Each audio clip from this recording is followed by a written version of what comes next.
Hello guys, welcome back. आज हम देखेंगे कि प्राइमरी की क्या होता है, प्राइमरी की कंस्ट्रेंट क्या होता है, कैसे यूज करेंगे, अपने टेबल में कैसे यूज होता है। सो द प्राइमरी की constraint quickly identifies uniquely identifies each record in a table.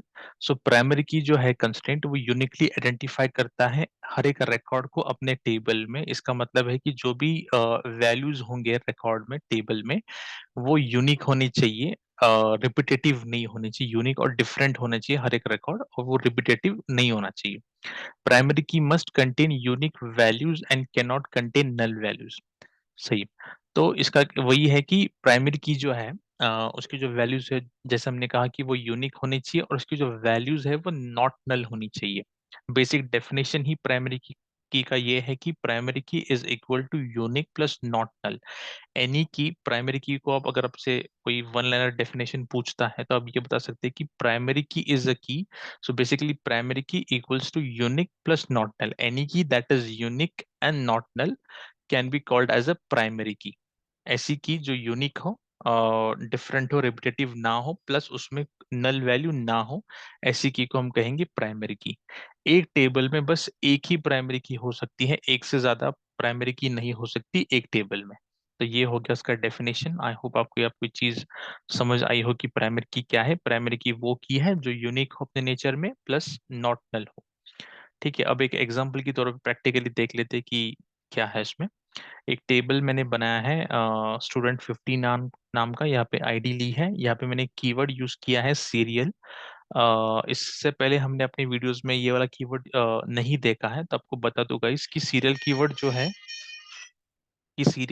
जो है नॉर्मली कब यूज किया जाता है। लेट्स से कि आपको रिपीटेटिव, सॉरी, इंक्रीमेंटिव वैल्यूज चाहिए। जैसे कि आपके पास काफी सारे रिकॉर्ड्स है और हर किसी का एक सीरियल नंबर है, एक आईडी नंबर है, और आपको बार बार वो आईडी नंबर एंटर नहीं करना है। जैसे कि फर्स्ट रिकॉर्ड के लिए 1, सेकंड के लिए 2, 3, 4।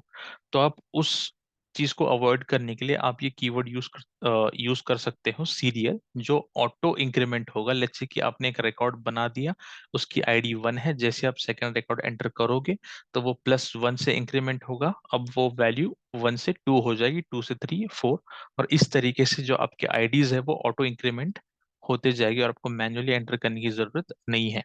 सो ये यूज है सीरियल कीवर्ड का।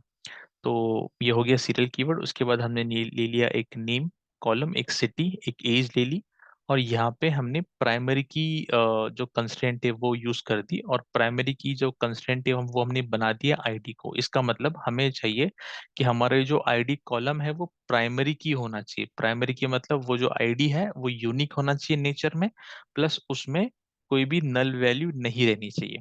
तो देखते हैं एक बार इसको एग्जीक्यूट करके। ठीक है, एग्जीक्यूट हो गया। अब इसमें कुछ वैल्यूज एंटर करके देखते हैं। यहाँ पे अगर आप देखिए, यहाँ पे अगर आप देखिए, यहाँ पे मैंने कोई भी वैल्यूज इंसर्ट नहीं की है। सो बाय डिफॉल्ट जो है वो आईडीज को ले लेगा। तो एक बार इसको एग्जीक्यूट कर लेते हैं। ठीक है, 3 रोज, 1 रोज अफेक्टेड। उसके बाद आउटपुट चेक कर लेंगे। ठीक है, देखो यहाँ पे आईडी जो है हमने प्राइमरी की बनाया था, और वो कंस्ट्रेंट सेटिस्फाई हो रही है। क्योंकि यहाँ पे जो वैल्यूज है ये यूनिक है नेचर में, रिपीटेटिव नहीं है। 1 के बाद 2 है, 2 के बाद 3 है, और तीनों वैल्यूज डिफरेंट है, यूनिक है, रिपीटेटिव नहीं है। तो पहली कंडीशन सेटिस्फाई हो गई कि ये जो है वैल्यू यूनिक है, और दूसरी कंडीशन भी सेटिस्फाई हो गई कि ये जो वैल्यूज है आईडी में, कुछ ना कुछ इसमें वैल्यूज एंटर की गई है, ये वैल्यूज नल नहीं है। तो इस तरीके से जो प्राइमरी की जो कंडीशन है वो इस आईडी में सेटिस्फाई हो गई कि यूनिक है और नॉट नल है। तो इस तरीके से आप अपने टेबल में प्राइमरी की कंस्ट्रेंट जो है यूज कर सकते हो। सो आई होप गाइज आपको ये चीज समझ आई हो कि प्राइमरी की क्या है, यूनिक प्लस नॉट नल इस प्राइमरी की, और कैसे आप उसे अपने टेबल में यूज कर सकते हो। सो आज के लिए बस इतना ही। मिलते हैं अपने नेक्स्ट वीडियो में, जहाँ पे हम डिस्कस करेंगे फॉरेन की। तब तक के लिए गुड लक, टेक केयर।